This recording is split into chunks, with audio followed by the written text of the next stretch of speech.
Hello, welcome to this webinar sponsored by the Wisconsin Child Abuse and Neglect Prevention Board on evaluating community response programs in Wisconsin. My name is Kristen Slack and I'm a professor of social work at the University of Wisconsin-Madison, and this presentation was co-developed with my colleague, Professor Lawrence Berger.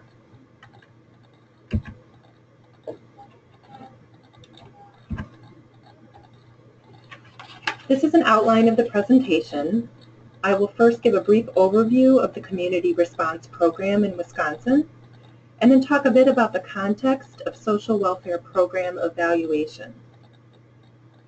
I will describe the difference between evidence-based programs and evidence-based practice, and then talk about why we should invest in a rigorous evaluation of the Community Response Program.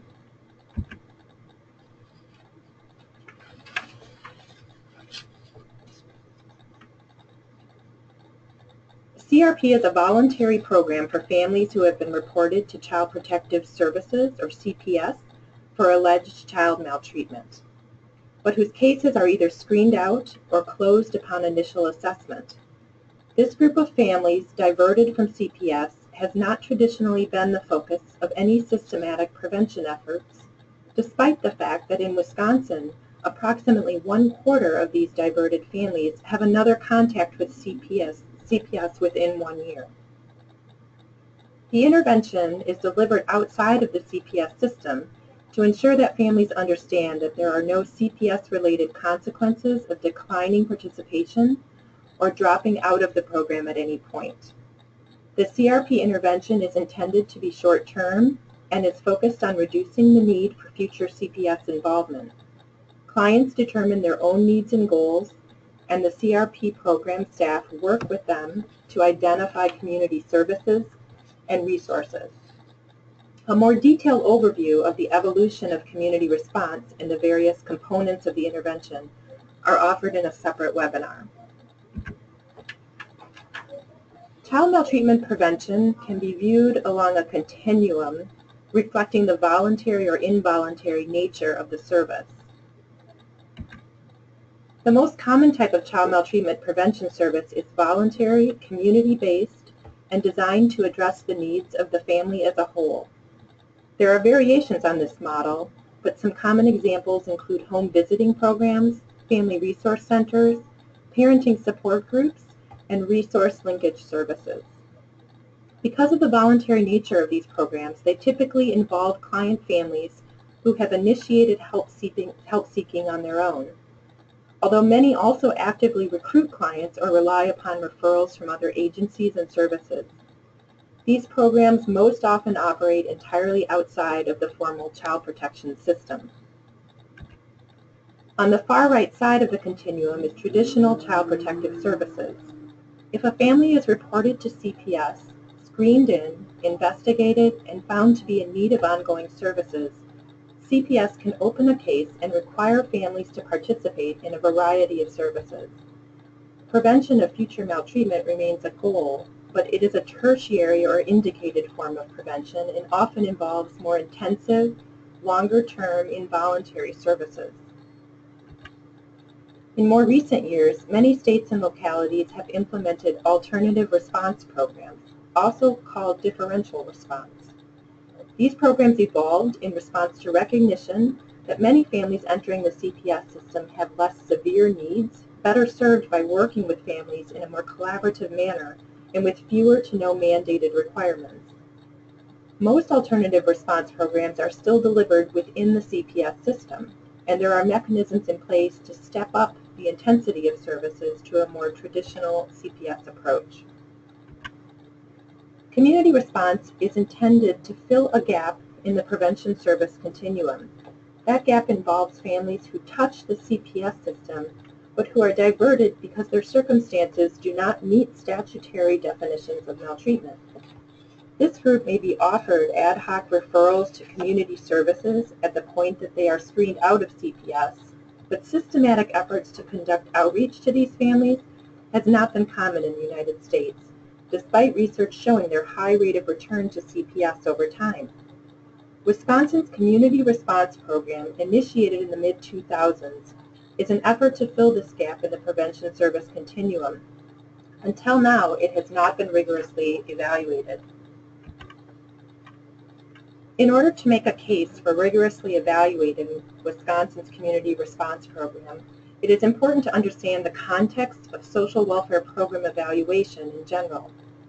The gold standard for claiming something is evidence-based is that the intervention has been subjected to a randomized controlled trial, also called an experimental evaluation, shown to have meaningful effect sizes that are sustained over time and that have been replicated in additional rigorous studies. A review of any number of evidence-based repositories available online illustrates that our toolbox of evidence-based programs for preventing child maltreatment is growing, but it's still quite small. In addition, organizational resources as well as client and staff time are limited, making any additional requirements stemming from an evaluation difficult to implement. Evaluation skills are also limited in many social welfare organizations, and in an environment of scarce resources, finding funding to conduct rigorous research is often unrealistic. However, ineffective programs use up scarce resources that may be better allocated elsewhere. We may assume that our interventions are effective, but when we lack that evidence, we may not be making the best use of limited resources to begin with. Ineffective programs can also set clients up for unrealistic expectations and ultimately frustration and disappointment. Given that even the most rigorously evaluated interventions typically show small to modest impacts at best, it is important that we have a solid understanding of the limitations of our services as well as their benefits. In the absence of rigorous evaluation, what information do we use to determine whether our interventions are working to achieve their intended outcomes? Specifically, how do we know that our interventions cause their intended outcomes? Often we rely on feedback from clients in the form of appreciation for our assistance or clients' perception that the services provided have been helpful. The problem with this is that we don't know the counterfactual. That is, we don't know whether client situations would have improved anyway without the intervention. It could be that individuals who are more likely to engage in our services are also more likely to have found the resources they needed on their own or may do without them. Without the benefit of a comparison group, we can't attribute the changes we see in our clients to the intervention itself. Rather, the changes may actually stem from the particular characteristics of the clients who choose to seek help. They may differ in meaningful ways from the potential clients who do not choose to receive services. Another source of our judgments about program effectiveness is our assessment that program components align with our professional judgments about what clients need. Our clinical and professional expertise is informed by a myriad of experiences with clients. From these experiences, we begin to see connections between client participation in an intervention and subsequent improvements in their well-being. These patterns and observations are real. The problem is, again, we don't know the counterfactual. We don't know what changes our clients would have experienced anyway in the absence of an intervention. It is also hard to resist the temptation of concluding that our interventions with clients are the sole or predominant reason for observed positive changes in a client's situation. In addition to not knowing what would have happened in the absence of our efforts, we also must remember that the positive changes we witness cannot be generalized to a larger client population. The families and clients served by any one staff member do not constitute a representative segment of the larger population eligible for services. Without attempting to serve a representative subset of clients, we lose the opportunity to learn which clients are more likely to benefit from services, a critical piece of information when resources are scarce or limited. It is just as important to learn who does not benefit from an intervention as it is to learn who does. Often when we implement an intervention or service program, it is because there is an unmet need that we are trying to address. We are motivated to make things better for people, and most of the interventions we conceive of in the social welfare arena arguably sound good and are assumed to be helpful. The problem is that not everything works or works equally well for all people. There are also numerous examples of social welfare interventions that have shown little to no effect or that have produced unintended adverse outcomes for clients. The assumption that a well-intentioned program is better than nothing or better than the status quo is an enormous leap of faith. We owe it to our clients to understand the evidence base behind the services we offer to them.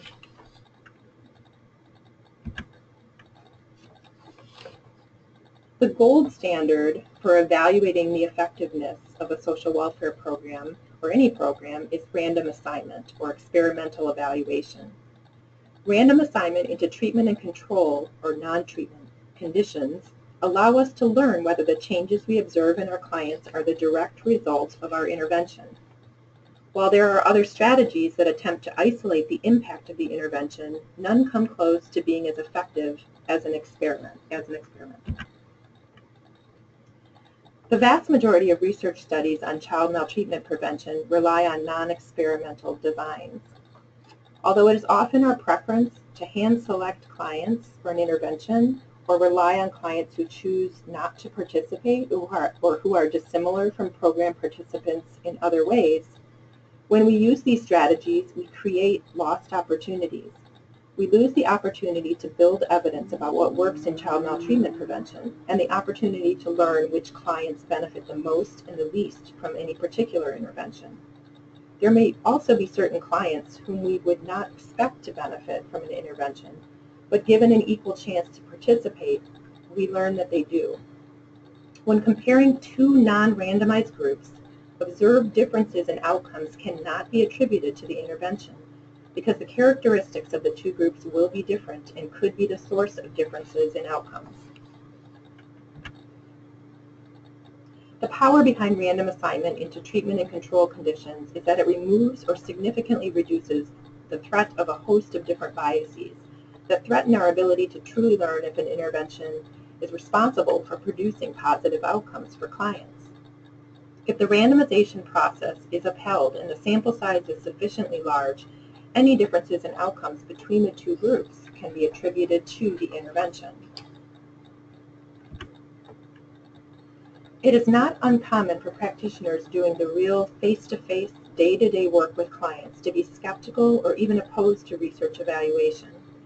Moreover, in the child maltreatment prevention world, there is an underlying practice philosophy that you don't turn individuals or families in need away. To do so feels contrary to the demands of randomized controlled trials, where some clients receive a service or intervention and some do not. Thus, a common concern of prevention program staff is that it's unethical to deny services to clients who may want them. One counterpoint to this belief is that it can also be considered unethical to deliver untested services to clients. Staff may also feel that it's unethical to do nothing to help clients when they may have critical needs. However, it is important to remember that in most experimental evaluations, the clients in the control condition continue to have access to whatever was available before. Nothing is taken away. Rather, the goal is to understand whether the new program or service produces better results than what is currently happening. For this reason, it is particularly important to ensure that the status quo itself does not change during an evaluation period. Staff who have ongoing contact with clients in the control group should refrain from going above and beyond the status quo, because the likelihood of learning whether an intervention is effective is greatly reduced when such compensatory practices occur. Many people hold the view that it is unethical to experiment on clients, particularly those in vulnerable situations. However, in delivering untested interventions, all we are really doing is experimenting on vulnerable clients. Without an evaluation, however, the disadvantage is that we never learn whether our interventions work. Several other points can be made about the value of random assignment evaluations. First, we should start with the recognition that we don't know whether something will have a meaningful impact, whether that impact will persist, or whether there will be unintended negative consequences. In the face of scarce resources and limited service capacity, randomizing access to services is arguably the most fair way to divide them up. It is our ethical responsibility to clients to encourage or require participation in an intervention only if we have evidence that it can benefit them. If we lack this evidence, it is our ethical responsibility to inform clients that the intervention lacks an evidence base. Fourth, we must weigh the relative importance of learning whether something works versus serving all possible clients without learning whether our efforts have helped. Finally, it is important to remember an experimental study is not an indefinite condition.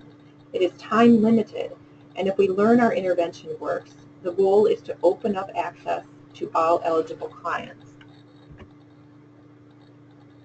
Many people confuse or misuse the terms evidence-based programs and evidence-based practice. There is an important distinction that has implications for the way we intervene with clients. Evidence-based programs are those that have been rigorously evaluated with experimental methods, replicated multiple times, and shown to influence intended outcomes in meaningful, sizable, and sustainable ways. Evidence-based practice requires a strong knowledge of evidence-based programs and interventions relevant to a presenting set of needs so that staff can communicate this evidence base to clients and allow clients to make informed decisions about whether to engage in particular services. This discussion heightens transparency about service options and allows clients to reflect on what makes the most sense for themselves or their families given their unique circumstances, characteristics, and preferences. Clients should understand what is available in a particular agency setting in terms of resources and expertise as well. And if their needs are better addressed in another agency offering a different set of resources, a referral elsewhere can be considered. When we lack an evidence base to draw upon, it is not possible to engage in evidence-based practice. There are several conditions that make an experimental evaluation of community response especially appropriate. First, the number of families who meet the community response eligibility criteria exceeds the capacity to serve them. In other words, there are not enough resources to serve everyone, so regardless of the evaluation approach, some families will not be able to access CRP. Randomly assigning families to the offer of community response services is arguably the most fair way to allocate a scarce resource. Second, families in the control condition will not experience a service being removed or taken away. Whatever normally happens when a case is screened out of CPS or closed after an initial assessment can still occur. The point of the evaluation is to determine whether CRP is a better alternative to the status quo. If it isn't, then the status quo may be the preferable approach moving forward. Third, it is not fair to assume that CRP will positively impact families. Social science research is full of examples of programs that either have no impact, brief, unsustained effects, or lead to unintended negative outcomes for families. In the case of an intervention like CRP, it is possible that participation in services will heighten surveillance of families by a number of mandated reporters and lead to higher rates of future CPS involvement, not the intended outcome of the program. One can argue whether that is a good or bad outcome if the family is truly in need of CPS intervention, but it necessitates an honest reassessment of what the intervention is truly intended to accomplish. It may also be the case that community response does not reduce CPS involvement, but it improves other areas of functioning for a family. Again, such an outcome would require reframing the program to better reflect what it is accomplishing, rather than continuing to assume that it functions as a child maltreatment prevention program. Fourth, a rigorous evaluation allows us to learn which clients experiencing which types of needs and circumstances benefit the most from CRP. Going forward, this knowledge allows us to more effectively target services to clients most likely to benefit and avoid wasting scarce resources on clients least likely to benefit and who may instead be better served by alternative interventions. There are two main takeaway messages from this presentation. First, learning whether our programs work, to what extent they work, and for whom they are most helpful is a tremendous service to our clients and to the field of child maltreatment prevention. Learning that our programs are not accomplishing what we had hoped is also a service to our clients and to the prevention field. It provides crucial information for adapting programs to make them more efficient and effective, or for creating new programs altogether. Thank you for your time, and to find out more information on community response, please email Rebecca Murray.